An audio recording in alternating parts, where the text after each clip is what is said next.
Yeah, great. This isn't a roast, is it? That's an idea, but not one for tonight. So Brian, thanks very much for coming and for sharing some of your story and visiting your alma mater. So if you could start us off by talking a little bit about your story, your career path, and if there's a particular turning point maybe you want to highlight, a little bit about yourself. Sure. Thank you for being here tonight. It's an honor to be speaking with you. My background really goes back, and today we talk quite a bit about mentorship, and it certainly is a benefit to have a mentor. And my mentor was my father and his business. And, I went to college for a couple of years at Whitewater, and my brother was working in my father's business, and I just had this mindset that I needed to go back and work in that business with him. Even though that was probably the farthest thing from my dad's mind, that he needed me to come back at that point. But I did, so I left school, went back, and worked in that business. It was a printing business, printing pressure-sensitive labels and tags, coupons, promotional pieces. And I worked there for 8 years, and I really thought that that business was going to be a second-generation family business, so that's where my head was. And then one day, my dad and his partner came in and said to my brother and my boys, we decided to sell the business. We were like, what does this mean?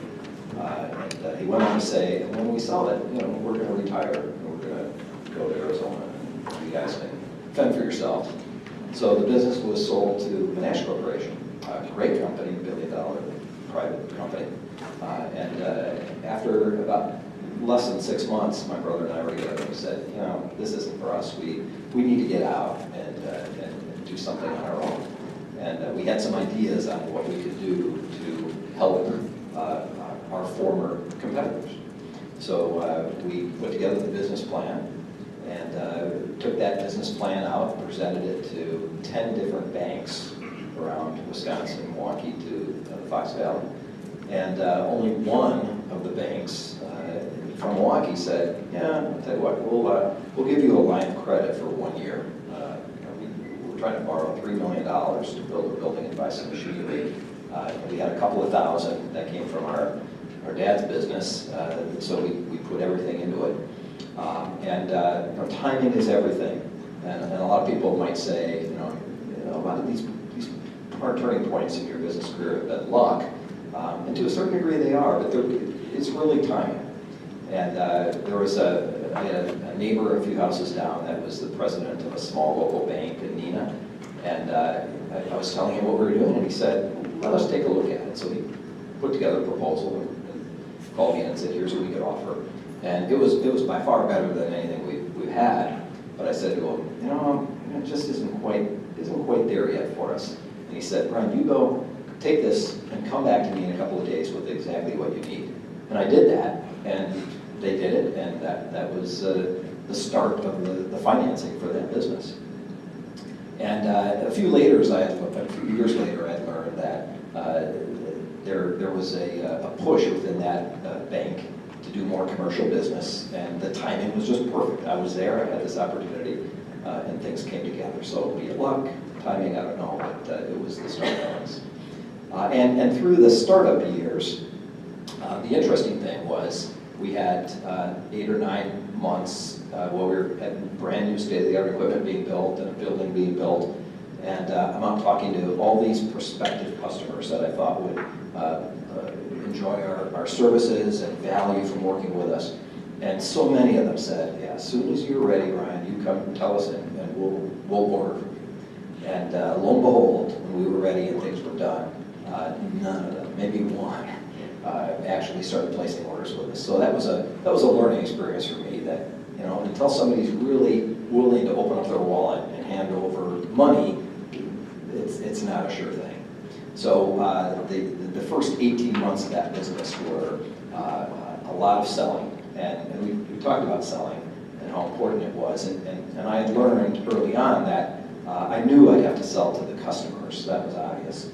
I had no idea that I would have to spend so much time selling to the other 4 stakeholders. I mean, the farthest thing from my mind was having to sell to vendors, to suppliers, to sell to us, because they didn't want to sell to us. It would interrupt their supply chain, we didn't have the credit we needed, et cetera, et cetera. So I really had to sell and convince suppliers to work with our company.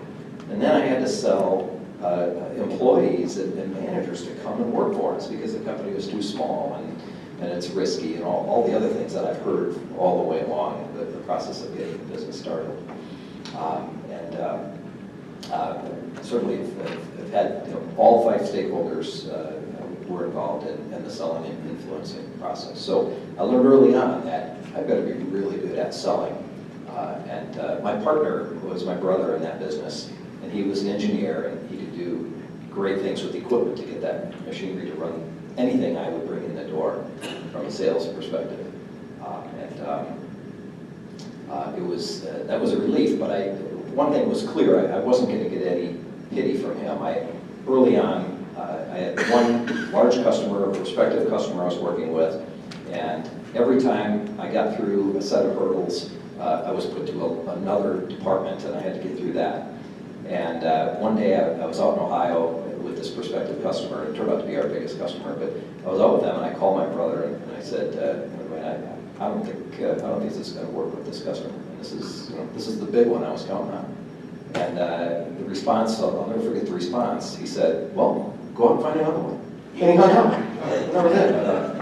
Oh boy, that's not what I wanted to hear from him. But it just, put the head down and go out and find customers that you can add that value to. You mentioned a few different, I don't know if you would call them turning points, but really significant aspects of that first banker, that first big customer. If you had to pinpoint one that stands out, some sort of turning point in where you saw the success starting to grow, or maybe it was earlier when you worked with your father? Yeah, I think it was earlier. From growing up, and I'm also with an entrepreneur as a parent, it just felt to me like it was something natural and something I wanted to do.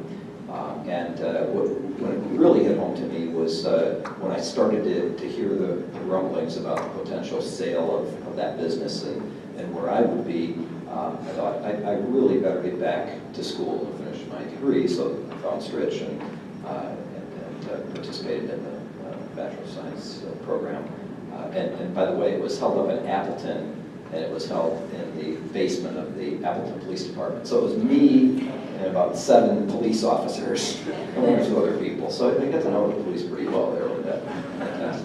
But it was one of the sessions, I remember the instructor asking us to just take a few minutes and think about what is your vision? What do you want to be doing in 5 years or 10 years? And my vision was so clear. I drew on a piece of paper a factory that I wanted to be running and running that business. No particular product, no particular service. It's just, I just love the idea of working in business and improving things and growing. And that actually connects to the question I had about the Stritch experience. So you got your bachelor's here, and you also came back for a sales certificate. Things that stand out about the impact that had, or things that you took with you that maybe this is a softball also for the instructors, particular things you learned in the classroom that were applicable? Well, my experience up to that point had all been operations-based. So when I learned of the sales and marketing program here, I thought I really better get down there and learn as much as I can learn about sales, because that's going to be my role someday. So it was very helpful to have the knowledge. And something you pointed out to me earlier today is that selling happens in lots of different ways and to lots of different people. So there's the selling to the traditional, what we might all think first of the customer, but you've been selling to lots of different people in lots of different aspects, right? Yeah, that's really true. And today, I mean, it's selling to investors to come in and participate with us to do some of these acquisitions. So influencing and selling has been really a keystone of my entire career as an entrepreneur. One of the things that we focus on this speaker series, Business Leaders of the Conscience, is how does your decision-making get framed by your values? How is it that you align what you care about to serve, in all aspects of your decision-making? Well, I think about it as people and businesses I like to do business with. What are the key traits I look for? I look for people that when they tell me they're going to do something, they follow through and they do it. And if there are challenges, they communicate it, but they do what they say they're going to do, and they operate with the highest integrity and honesty. So I try to follow that rule. The other area that I often think of is I treat customers, suppliers, people that work for me, I try to treat everyone like I want to be treated. So, I've got customers that will pick up the phone and just hand it to me with both barrels. But I don't practice that. I don't think it's beneficial. I don't think it promotes anything. Maybe allows someone to blow off some steam. But it's not the way I like to be treated, and I'm not going to treat other people that way. Now I grew up in my dad's business, and he was the exact opposite of that. He was very talented with engineering, but he'd let you have it right in front of everybody for any kind of mistake. So that's how I grew up, and he and his partner were often at odds over their opinions and direction of the business, and argued and fought about it. And when my brother and I started our business, we had a list of rules we created, and one of them is we're not going to dig our heels on issues. We're going to work together. We're going to come up with solutions that promote the growth of the business. You mentioned just now and also throughout today about how tough it is to get good talent, and that sometimes you're selling businesses to people you want to work there. And so when you're thinking about hiring talent and you're looking around, so along with a strict degree, what do you look for in talent? Well, one of the things I like to do when I'm interviewing is I'll ask people, what are your 3 claims to fame? And I'm just amazed by how many people can come up with one. So I would encourage anyone looking for new opportunities to be able to articulate what have you done in the organization that you've been involved with. And it doesn't even have to be a business. It could be at the campus here. What are you doing to make yourself stand out? What extracurricular activities? What leadership roles have you taken? Because that's really what it's all about. I'm looking for people that can really help grow the business and move the needle. And if that's all you can tell me is, well, I was on this team that did something, I want people that are actually in there making things happen.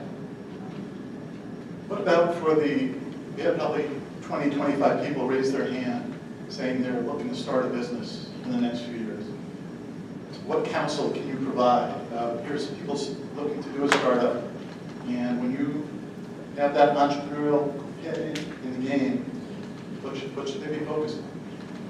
Well, you have to have some type of service or product that people are willing to spend their hard-earned dollars on. So that really is an obvious key. But also, along with having that product, I think it's having that will and that desire to be able to go out and solve that problem. And there are really only 3 reasons why somebody or anyone would spend money with you. And one is make them feel good. And buying your BMW might be that, but buying services and products from our companies don't fit that niche. And the other 2 are either you're saving them money or you're helping them make money. And I really like to focus on helping our customers make money. Helping them save money also could be beneficial, but typically the only way we can help them save money is by offering a lower cost solution. So we try to educate our salespeople to be consultants, where they're going in and helping our customers expand their business horizons. I'm going to ask just a couple more questions and then we'll open it up. But one of the things that you talked about earlier today that forgive me to ask you to repeat a story or two. You talked about the importance of prioritizing, and that's no easy task because there's a lot of things right in front of you that you might want to grab. You told a a story about some buffalo others that I wonder if you can share. Well, we share this story with any acquisition that we're involved with. And when we initially come to the business and are introduced to the people in the company, we explain who we are and what our goals are and what we're trying to accomplish.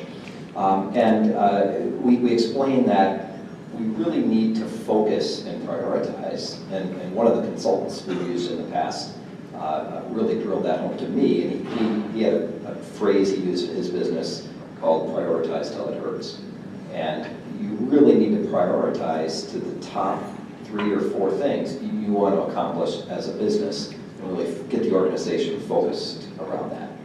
And to drive that point home, when we were involved in a new acquisition, we explained that we're really looking to bag some buffaloes. And people look at us like, hey, buffaloes, what are they talking about? And we'll tell a little story about the Indian tribe where the chief brings all his warriors together and he says to them, warriors, you're my best warriors. I want you to go out and I want you to bag a buffalo because the tribe is starving. So all the warriors, I mean, they're sharpening their spears and they're doing all the activity that's not really bagging the buffalo, but they're busy. And once they get out to the hunt, they get out there and they look around and there are mice and rabbits and all kinds of little creatures running around and they're excited. And so they're taking their bow and arrows and their spears and they're getting all kinds of mice and rabbits, and behind them this big herd of buffalo runs right by and they didn't even see it. So they come back to the chief, they have their bag of mice and they throw it down on the ground, and the chief said, warriors, the tribe is going to starve. We need a buffalo. And not only do we need a buffalo, we need a buffalo bagged. We don't need a buffalo with 1 or 2 spears in it. We need the buffalo back here. So we tell that story, people often respond, oh, that's just so ridiculous. But in essence, I mean, a lot of people are busy chasing the mice. So after we tell that story, we keep talking about bagging the buffalo.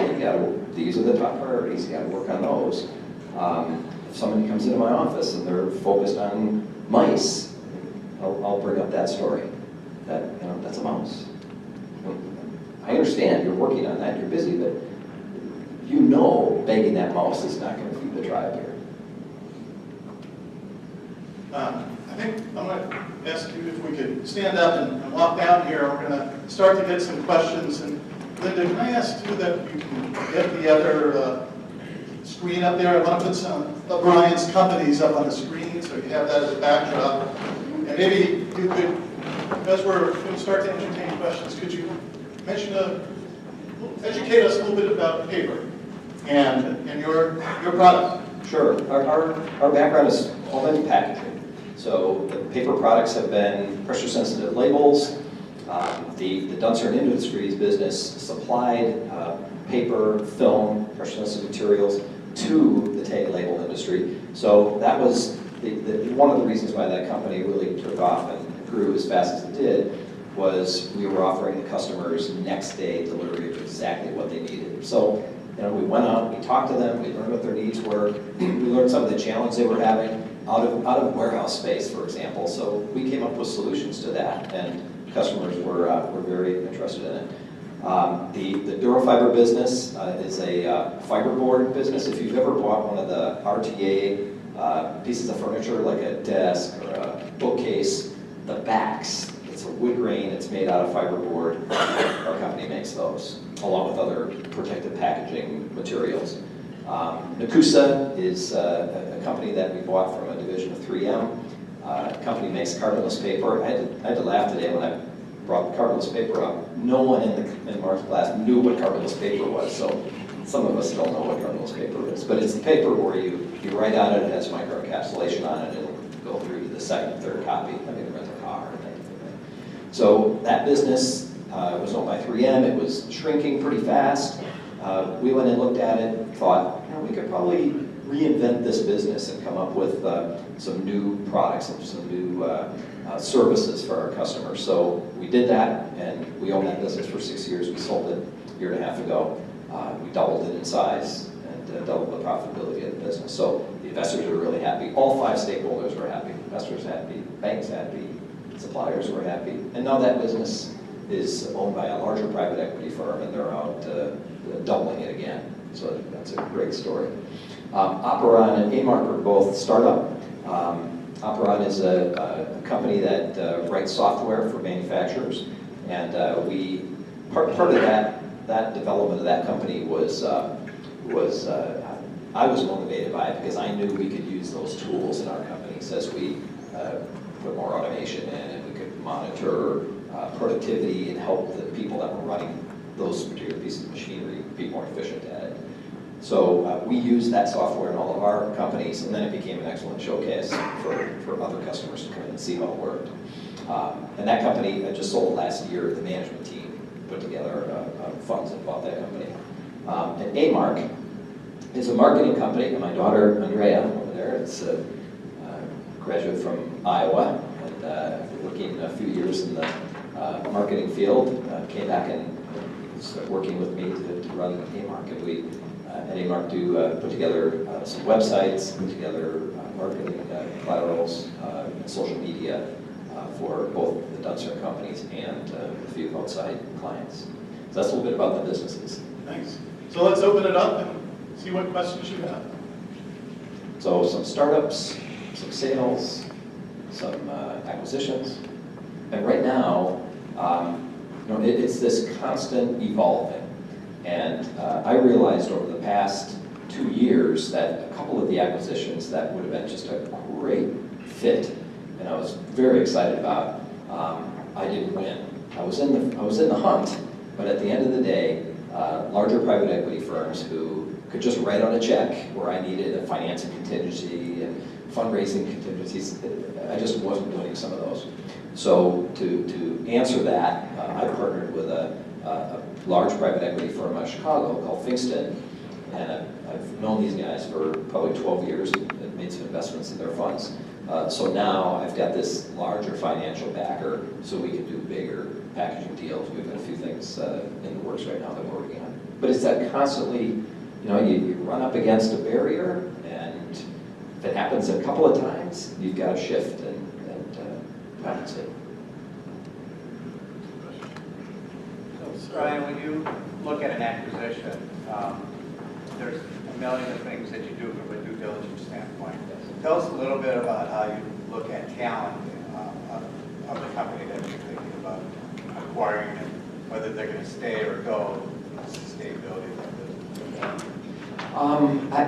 I have found, a couple of the acquisitions of Nakusa and Durofiber were both divestitures from a large corporation. And I really like those because there's no emotional attachment from an entrepreneur that's selling their baby. So that part is good. But what I found is that the people that are in place in our situations were not in the right place.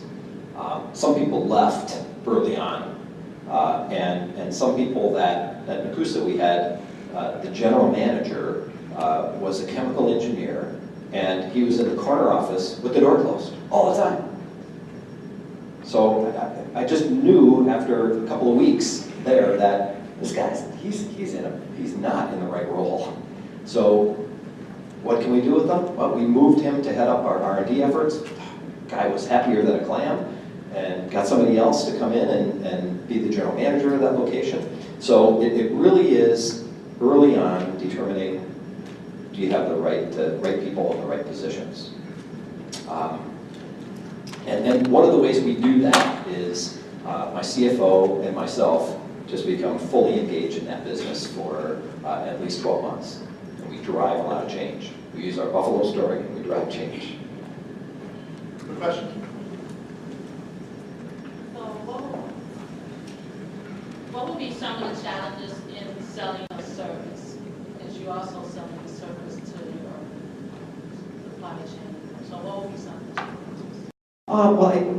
One of the challenges we've often had was some of our customers did work internally. So and oftentimes when your company is doing something inside, it's easy to think that that's free. There's very little cost involved. We just have this department. So part of our challenge is to analyze our customers' environment and situations and help them understand how an alternative that we could offer could provide greater value. So when you attended Stretch yesterday, you said that one of the things that your teacher asked was that you speak to your vision. And so knowing that you were with your father's business and you saw the decline, some of the challenges that he was facing, how did that formulate in your mind, the vision then? And what things did your professor do to help you? Well, again, the situation was discussions around potentially selling his business, the family business. And my thinking was someday I would have been running that business. So when the realization set in that that wasn't going to happen, it was, what else am I going to be doing? Am I going to be working for a national corporation who bought it for the next 30 years or whatever? And I felt, no, I think I've got more to offer than maybe what they believe. So that's really what drove me. But in the class, that was quite a few years ago, but I just recall that being somewhat of a turning point for me, that this is something that you just have to go out and do. And I didn't think it was going to be as difficult as it was for the first couple of years. I mean, I came home from some of these week-long trips, and my wife Susan is here. I sat down with her on more than one occasion. I said, I don't think this is going to work. And she's like, well, I'll keep working. I'm like, no, wait. As a social worker, that's not enough. But I appreciated that. But it was a lot of support. I had 3 young girls at home, and everything on the line. Failure wasn't an option. And at times, I'd go out, I'd find business that wasn't particularly good for the machinery, for the people, but it was cash flow, it was business.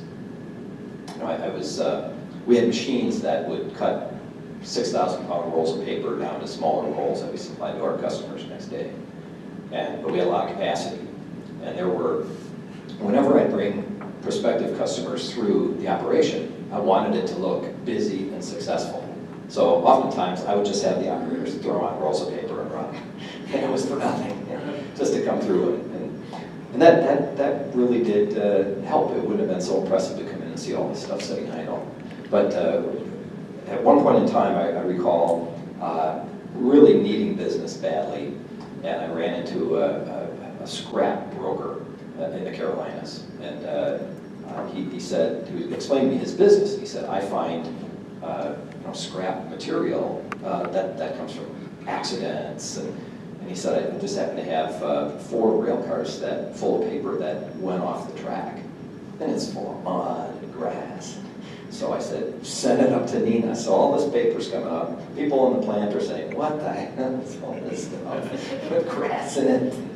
But it was necessary, and we cleaned all that stuff up. The customer was happy, it was resold. But it was challenging for everybody. But everybody pitched in, and they knew that we have to do what we have to do. Question in the back, in the front. Mr. Mann? Is that good?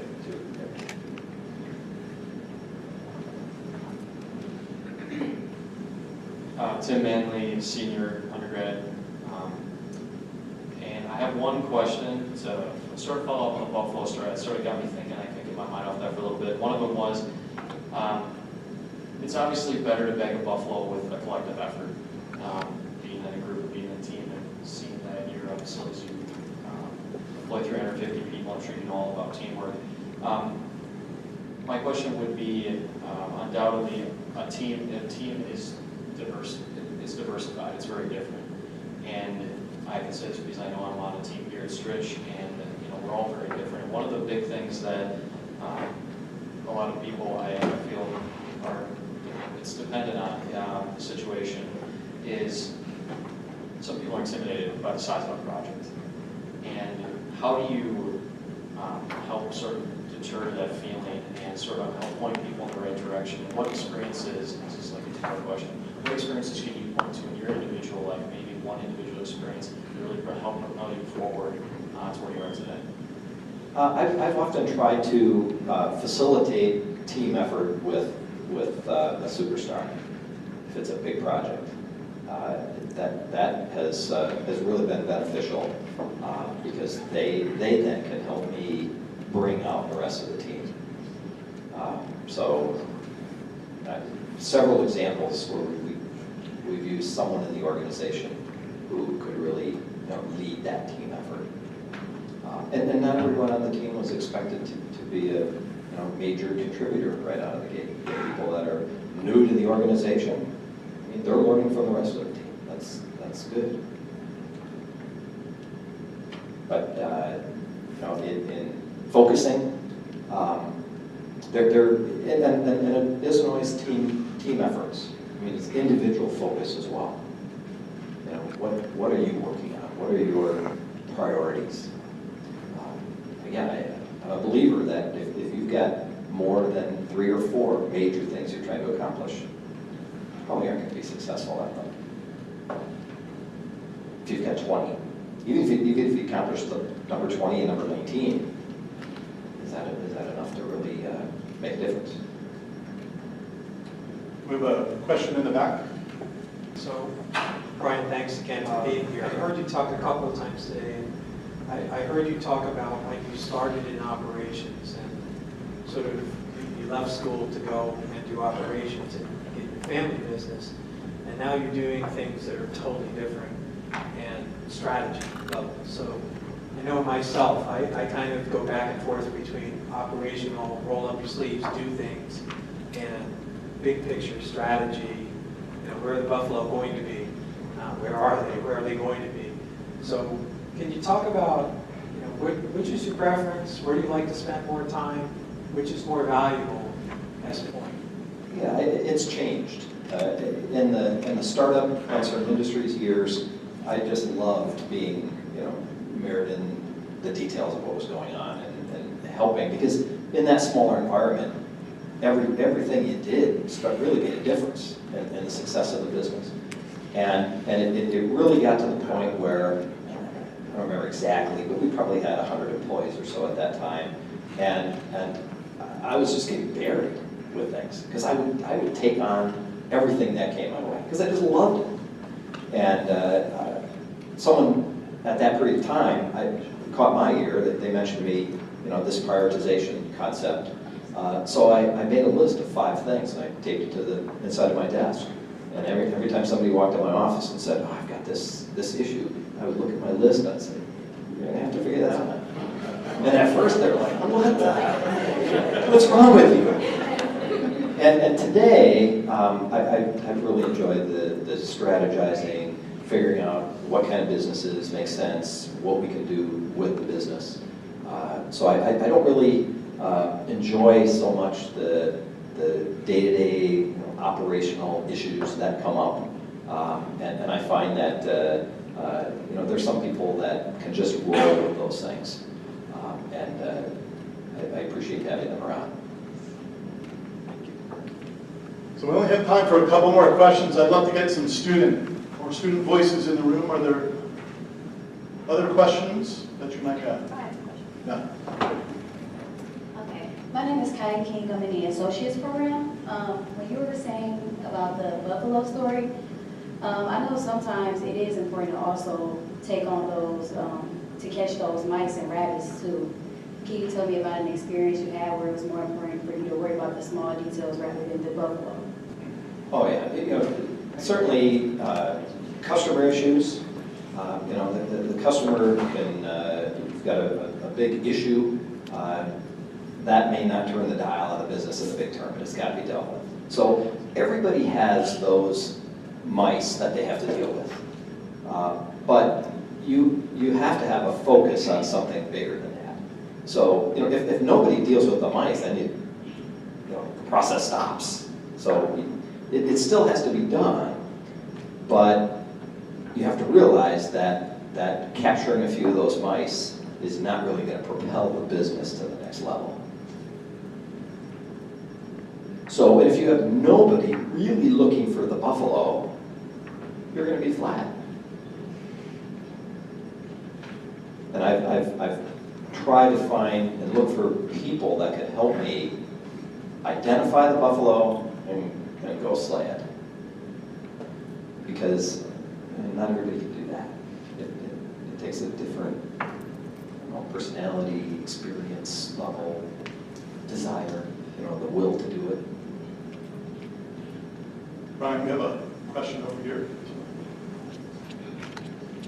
Hi, I'm an alumni, and I found it a little bit difficult when I graduated and I couldn't find a job. So I was just wondering if your company has some opportunities for students who are looking for internships, could be paid or unpaid. So I realized that for me, it helped me out, to get a job. So I'm just wondering if we can partner with you as Partner Street and help other people who are in the same field, in the same problem that I was in. Yes, and we have had interns in the business. I think it's a great opportunity. I guess I'm a little impartial to not want to have an intern come in for nothing. I've got a younger daughter who had the same situation in Chicago, and she worked for 8 months for nothing, and I didn't think that was really a right situation. So I think there should be some compensation for people that are coming in and learning. But yes, we do utilize interns. We're up in the valley, so it's not the greatest of Milwaukee, unfortunately. But different things going on in different realms. I know you were exposed first to the basement in the police office, and we just want to make sure people get access to different things we have in different realms. So it's really terrific for us to be able to bring back alumni, successful alumni like you, to explain what's happened in their career, in their path, a little bit about how Stritch played a role, but mainly, what have you learned and what can you share with our current students and other alumni? So I really appreciate you coming. Appreciate coming. It's been fun, and just the desire to continue to learn new things, because the world is always changing around us. And the more you can learn, the more value you can offer to customers, organizations in general. And I've found throughout my career, I've reached out. One of the organizations that has helped me is YPO, WPO, the Young Presidents Organization. And just things that you can grab onto that can help you with further development in your career. And even extracurricular activities. 12 years ago, I learned how to fly an airplane. And I thought, that was useful for business. And today, I fly that plane all over the country. Meetings, it's so wonderful. I don't have to deal with Southwest. They're going to help us out.